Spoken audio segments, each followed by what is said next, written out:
Wednesday issued notice to the Uttar Pradesh government over its decision to allow the Kanwar Yatra from next week despite the threat of a spike in COVID-19 cases.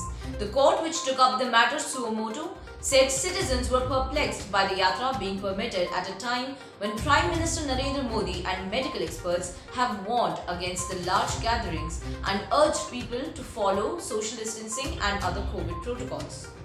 A notice has also been issued to the centre and the Uttarakhand government, which has cancelled the yatra in its districts. The next hearing is set for Friday. We read something disturbing in the Indian Express today, that Uttar Pradesh has chosen to continue with the Kanwar Yatra, while Uttarakhand, with hindsight of experience, has said there will be no yatra. A two-judge bench of Justice R.F. Nirman and B.R. Gawai said, "We wish to know the stand of the respective governments. The citizens of India are completely perplexed. They do not know what is going on. And all this as the Prime Minister, when asked about the third COVID wave, said we cannot compromise even one bit," the court added. "We are issuing notice to the centre, UP and Uttarakhand, and because the yatra is to leave from July 25, we want them to file early responses and the matter will be heard on Friday." Yatra was scrapped last year because of the pandemic and lockdown. On Tuesday, the UP government said that the yatra could take place from July 25 with a minimum number of people and with strict implementation of COVID-19 protocol.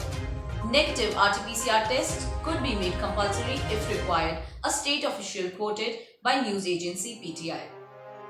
Hours later, Uttarakhand went the other way and cancelled the yatra. Chief Minister Pushkar Singh Dhami said even the gods will not want people to die, as he announced his decision. "We have discussed this a lot, spoke to authorities and officials in neighbouring states.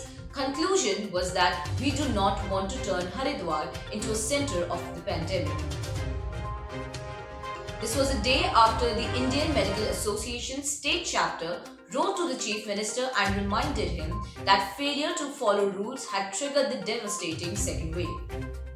The Uttarakhand government faced massive criticism earlier this year over its instances of holding the Mahakumbh in Haridwar, which experts say contributed to a spike in COVID-19 cases.